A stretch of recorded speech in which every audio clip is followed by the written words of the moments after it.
Olá pessoal, meu nome é Deltan Dallagnol, eu estou aqui com Robertson Pozobon, nós trabalhamos no combate à corrupção e nesta semana, nesta quinta-feira, saiu um dado muito importante para o combate à corrupção, que é o Índice de Percepção da Corrupção. Esse índice, que é divulgado pela principal organização contra a corrupção do mundo, que é a Transparência Internacional, ele busca refletir a percepção que a população tem da corrupção em diferentes países e comparar essa percepção. A notícia é ruim, a notícia é que o Brasil nos últimos 5 anos, inclusive nesse último ano, piorou nesse índice. Nós podemos pensar esse ranking de percepção da corrupção como um ranking de honestidade, em que os primeiros países são os mais honestos e os últimos países são os mais desonestos, são os mais corruptos. E o Brasil saiu em 2012 da posição número 69 e caiu agora em 2020 para a posição número 106. A nossa nota caiu, a posição no ranking caiu. Quando a gente compara o Brasil com os 36 países da OCDE, o Brasil só ganharia do México no tocante à honestidade, à limpeza. O Robertson estava conversando comigo, ele estava falando sobre a diferença entre corrupção e percepção da corrupção. Você pode contar para o pessoal essa diferença, Robertson?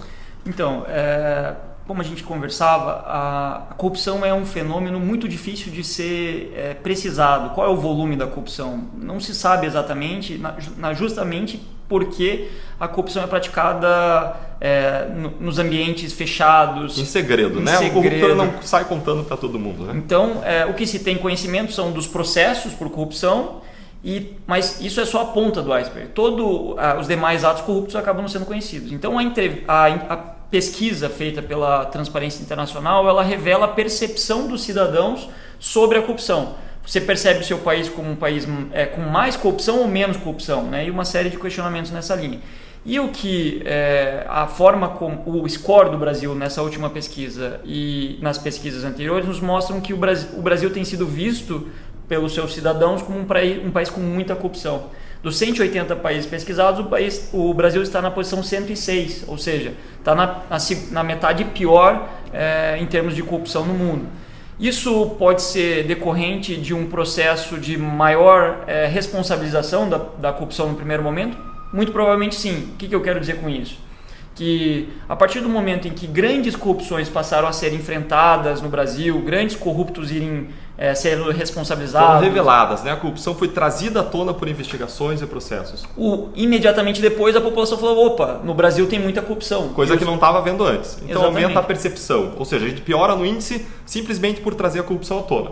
O que seria natural logo em seguida, alguns anos depois? Que a população falasse, olha, de fato houve muita corrupção no Brasil, mas boa parte desses atos graves estão sendo responsabilizados. Então, o que eu espero é que no presente e no futuro não haja tanta corrupção como havia no passado. Ou seja, o índice tem que melhorar com o passar do tempo. Depois de revelar o escândalo, você punindo adequadamente, as pessoas tendem a perceber o país como mais limpo, que responsabiliza a corrupção, um país em que a corrupção não vale a pena, o crime não compensa, né? Exatamente. Só que, ao mesmo tempo em que, a partir de grandes operações como a Lava Jato, Greenfield e outras, grandes atos de corrupção passaram a ser responsabilizados, ocorreu também iniciativas na esfera política em sentido contrário e também na esfera da interpretação do direito em sentido contrário. Ou seja, a sensação de que os cidadãos passaram a ter num contexto como esse foi, opa, demos um passo à frente, mas talvez 1 ou 2 passos atrás logo em seguida. Cito um exemplo. A prisão em segunda instância. Imaginemos aqui que, em decorrência da evolução do entendimento do Supremo, em 2017, réus condenados em 2 instâncias judiciais passaram a ser presos, cumprir suas penas. E isso levou para a cadeia diversos agentes políticos, diversos agentes empresariais de grande poder, pessoas que nunca haviam sido tangenciadas pela justiça penal, nunca tinham respondido por um crime, muito menos sido responsabilizadas por eles. Isso foi um sinal positivo. Só que no ano de 2019, o que aconteceu? O Supremo ele retrocedeu ao seu entendimento anterior e falou, opa, a partir de agora não mais é possível prender pessoas condenadas em 2 instâncias. É preciso exaurir todos os recursos em 4 instâncias judiciais para que alguém possa ser preso.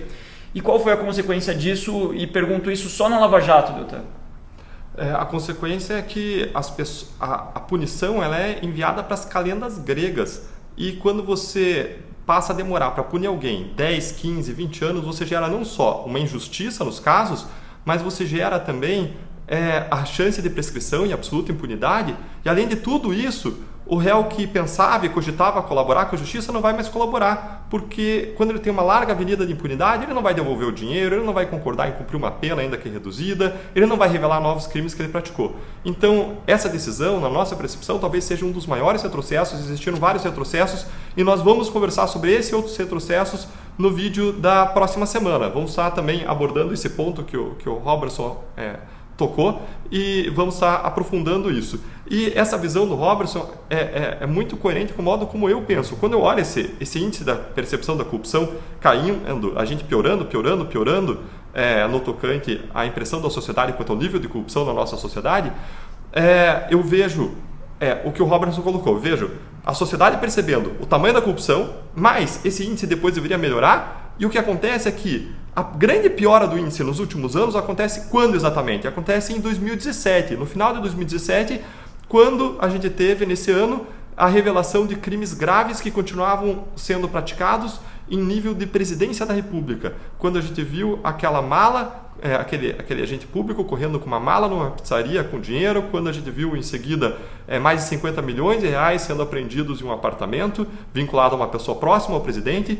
Ou seja, a sociedade passou a perceber que, apesar da Lava Jato, ainda tinha muita corrupção acontecendo. E isso nos traz a percepção de que é preciso ir além da Lava Jato, é aquilo que a gente sempre defende, a gente precisa ir além com reformas mais amplas. Agora, um ponto muito interessante é que nesse relatório que a Transparência Internacional soltou, Robertson, ela buscou vincular e mostrar a relação entre corrupção e poder, entre propinas e, de outro lado, poder político e votos e eleições. Como é que você vê essa relação? Pois então, como a pesquisa da Transparência Internacional bem nos mostrou, nos países onde há menos transparência no tocante à relação entre os políticos, candidatos ou políticos já no cargo, e os seus financiadores, a corrupção é maior. E essa perspectiva, ela de fato se confirmou nas investigações da Lava Jato na prática. O que nós vimos na grande maioria dos casos de corrupções revelados no âmbito da Operação Lava Jato foram crimes praticados que envolviam ao mesmo tempo a corrupção do funcionário público, do diretor da Petrobras, por exemplo, que por sua vez era mantido no cargo por agentes políticos do alto escalão, parlamentares, governadores, até presidentes da República. E em decorrência disso, quando o empresário pagava propina para receber um benefício na estatal, um contrato, um aditivo de um contrato, um benefício indevido, ele pagava propina não só para o agente administrativo, como também pagava propina para o agente político que mantinha o diretor na Petrobras no cargo. Isso poderia acontecer e aconteceu por diversas vezes, não só no período eleitoral, como também fora do período eleitoral. Com uma simples diferença. Quando a propina era paga no período eleitoral, muitas vezes o pagamento se dava sob a justificativa de uma doação de campanha. Não que fosse de fato uma doação de campanha, era um pagamento indevido. O que o político fazia com o dinheiro na sequência, muitas vezes era compra de bens de luxo, às vezes de fato investia na campanha, mas isso pouco importa. Porque a partir do momento em que houve um pagamento de uma propina por um empresário, por um agente político, aquele agente político passa a ser um mandatário daquele empresário. O que existia era uma venda do serviço público, né? Se existe a venda do serviço público, não importa o que o cara faz com o dinheiro. Aquele dinheiro é fruto de corrupção, é propina. E a pessoa pode investir no próprio bolso, enriquecer ilicitamente, ficar muito rica, com um dos investigados da Lava Jato, Rio de Janeiro, réu da Lava Jato, ele foi acusado de ter desviado para o bolso dele mais de 300 milhões de reais, ou o dinheiro pode ser investido em campanhas eleitorais. E um partido progressista, foi acusado aqui na Lava Jato, no Paraná, de ter recebido, em um período significativo de tempo, mais dinheiro em propinas do que dinheiro de verba do fundo eleitoral. Essa é uma acusação que está em trâmite na Justiça. E isso impacta as eleições, não impacta, Robertson? Diretamente. Impacta no primeiro plano, na medida em que agentes políticos eleitos com base em propinas, eles vão buscar a aprovação de leis que aprimoram o enfrentamento da corrupção, ou eles vão buscar justamente o contrário, leis que implodam o combate à corrupção, que tornem ele mais difícil, mais custoso, algo excepcional. Justamente esse segundo.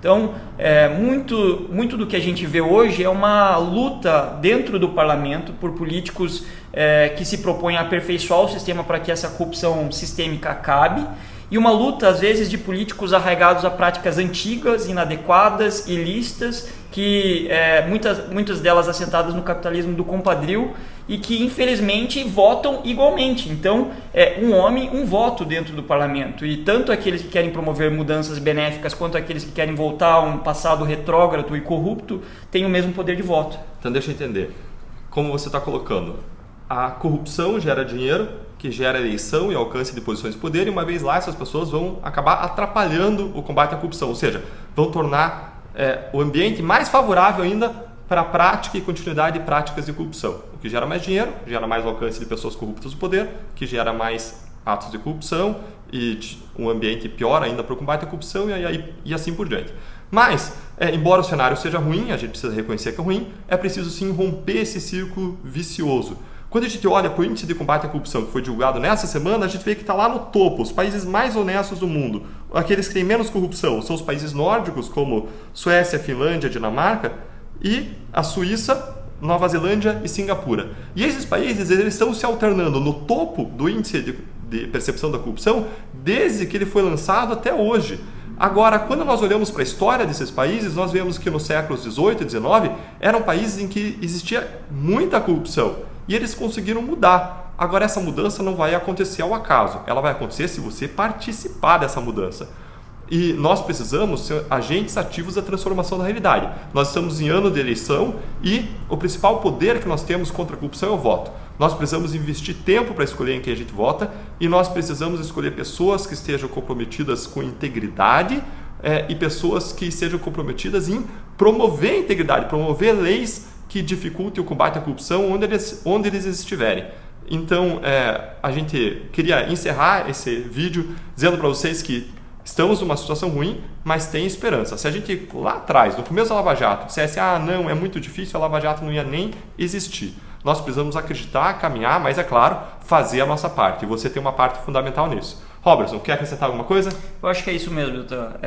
O índice da transparência internacional nesse ano nos mostrou que estamos retrocedendo levemente, saindo quase estagnados, numa nota ruim, o que é negativo, mas ele nos traz um desafio no sentido de buscar nesse ano de 2020 acompanhar mais de perto essa eleição, acompanhar como o parlamento reagirá, se ele aprovará as leis que aprimoram o sistema anticorrupção ou as leis em sentido contrário, e também acompanhar justamente as decisões estratégicas que estão sendo tomadas não só no parlamento, mas no próprio Poder Judiciário, participando com críticas quando assim for necessário. Enfim, a conscientização é uma mensagem de esperança. Hoje o brasileiro ele se importa com o combate à corrupção de uma forma que não se importava talvez há uma década.